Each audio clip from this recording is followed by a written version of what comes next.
چې د کافر پیژندو کې او د مسلمان په پیژندو کې امی مولا یو شان دی. تم کافر پیژنې زم پیژنم، لیکن مسلمان تم پیژنې زم پیژنم. زما او ستا فرق په منافق کې دی چې زه منافق پیژنم ته نه پیژنې، زه منافق پیژنم ته منافق نه پیژنې.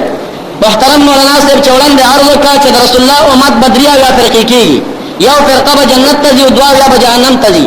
دغه دوه یا فرقې به ټول منافقان، دا به کافر محض نه وي، کفر صریح باندې به کافر نه وي. ولې کفر صریح خود رسول الله امت کې اسنه دي. هغه اصل رسول الله بیا فرمایي ستفترق امتي، زما امت بدریا یا فرقې کېږي. هغه چې کافر دی خو رسول الله په امت اجابت کې داخل نه دي، هغه اصل د امت نه بهر خلک دي.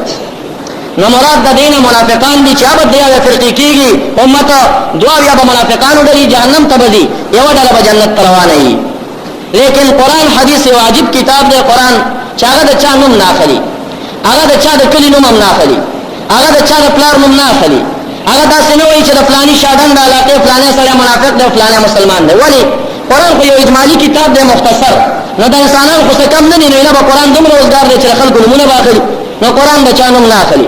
قرآن داسې کوي د مسلمان صفت بیانوي، او دارنګه قرآن د کافر هم صفات بیانوي، او دارنګه د منافق نښې هم تا ته ښایي.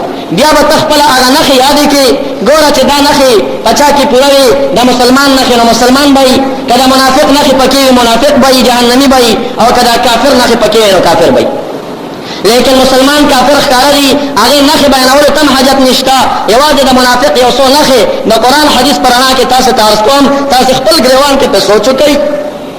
که دغه نښې مو په ما کې ولیدې، ښه سپینه جامه به مې، ښه زلفې به مې پرېښي، ښه پټۍ به مې په سر وي، خو چې دغه نښې چې ما درته اوس بیان کړې، قرآن بیان کړي د منافق، دا په ما کې پوره شي نو ګورې زه به بیا منافق یم. او که دا په یو بل چا کې برابرې شوې، هغه سړی که ملا و، هغه سړی که امیر و، هغه سړي که د پیر نوم ځان پرې تړلی و، که هغه سړي ملک و، که یو سیاسي لیډر و، که هغه هر څه بلا وه، خو چې د منافق علامې ورکې برابرې رالې، هغه سړی به منافق وي. قرآن د چا نوم نه اخلي. مثال په طور قرآن وایي اتشتم سفارا سورہ منافقون وَإِذَا رَأَيْتَهُمْ تُعْجِبُكَ أَجْسَامُهُمْ. یا رسول الله منافقان چې دي دا هغه خلک دي کله چې ته دوی لره ګورې د دوی دا جثه به تا په تعجب کې غورځوي. جثه به یې دومره ځان ته ملبسه جوړه کړي، جثه به یې دومره ښکلي کړي چې د دا شکل به تا په تعجب کې غورځوي. کأنهم خشب مسنده، گویا کې دی یو بش دی دیوال ته ودرولی شوی، دیوال ته ودرولی شوی بش. تاسې که بش لیدلی هغه سر ته پا یو شاني، نو دا تشبیه په دوه معناګانو ده. یا دا ده چې د لرګي په شان د علم نه بخالي، هسې به عالم بنئ دا وبه د علم کوي، او یا تشبیه د لرګي سره په برابرۍ کې ده، لکه لرګی چې سر ته پا یو شان پړسېدلی روغ جوړ دی، نری او غټ پکې نشته بش، نو دغه شان بدن سر ته پا پړسېدلی. او دغه ملا چې هغه خپله ځواني صحت نه لري، هسې هډوکې د چرګونې عمرئ، د پاسه پرې غوښه انبار وي، دغه مولا چې دی دا منافق دی. دې متعلق رسول الله مبارک په حدیث کې فرمایي ان الله یغضب علی حبر سمین، الله چاغ مولا ته په غضب باندې. خو صحت بیل شی دی.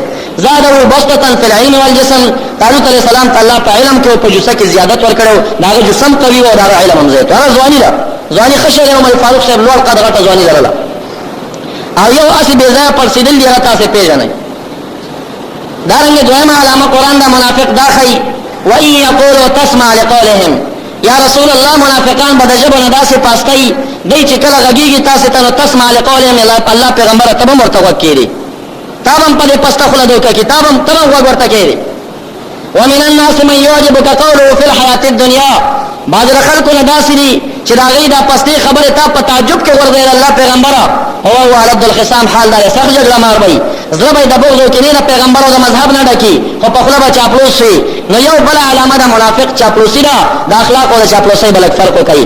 اخلاق به د ټولو مسلمانانو سره یو شاني، چاپلوسي به د خپل مسلک والا سره ډېرئ، او بل مسلک والا باندې به سلام هم بیا نه اچوي. دا ده چې بله علامه د منافق دا یقولو تسمع لقولهم، د الله پیغمبره چې دوی کله غږېږي نو ته به هم ورته غوږ کېږدې، داسې به پاستوي د خولو نه.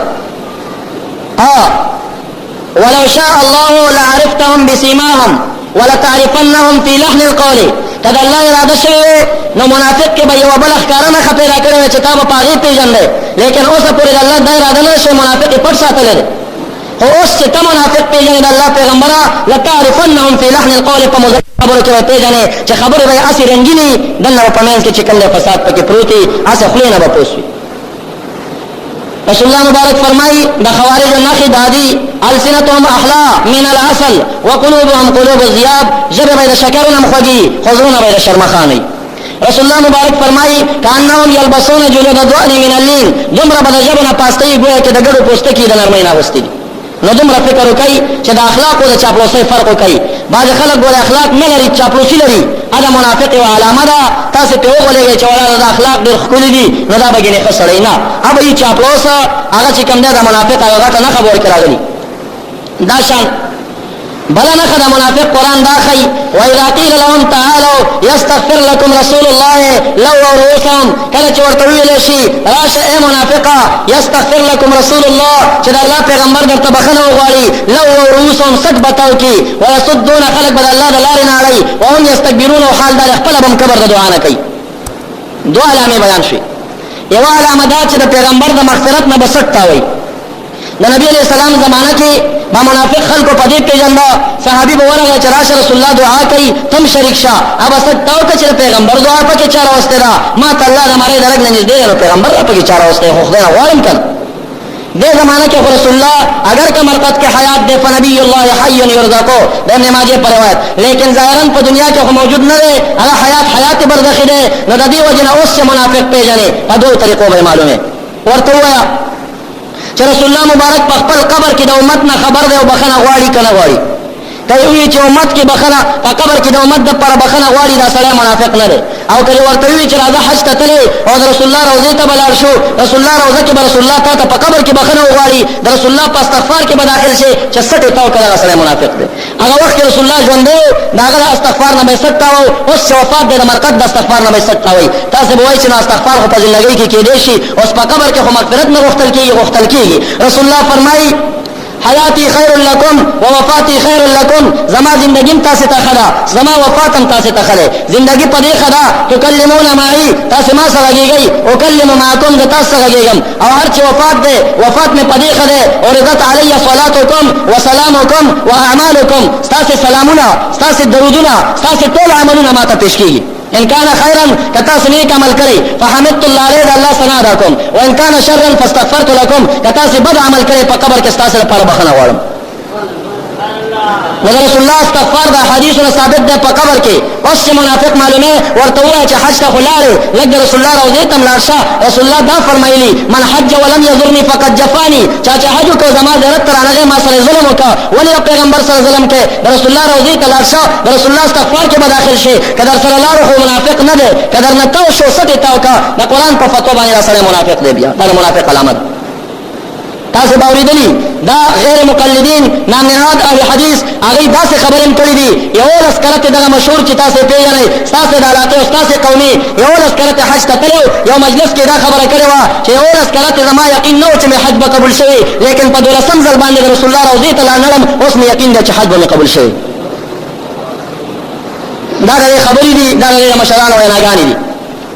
دویمه طریقه د منافق د پیژندو اوس وخت کې دا ده، هغه وخت کې د رسول الله د استغفار نه به یې سټ تاوه. اوس رسول الله حیات دی په مرقد کې ظاهرا دنیا کې نشته، لیکن د پیغمبر خدا وارثان شته دی، وارثان علماء حقانی او پیران حضرات دي. اوس چې معلومه وارث په حکم د مورث کې دی، هغه وخت کې به د پیغمبر د استغفار نه سټ تاوه. اوس ورته وایي راځه دلته یو پیر صاحب دی او دا پیر صاحب چې کوم دی نو دا به ستا دپاره بخښنه وغواړي، د پیر صاحب په استغفار کې به داخل شي. که در سره لاړو نو دا ښه سړی دی، او که سټې تاو کړه نو دغه منافق دی. د قرآن په فتوا باندې وإذا قیل لهم تعالوا چې ورته به وویلی شو چې راشئ یستغفر لکم رسول الله، چې د الله پیغمبر درته بخښنه ولو رؤوسهم سټ به یې تاو کړه.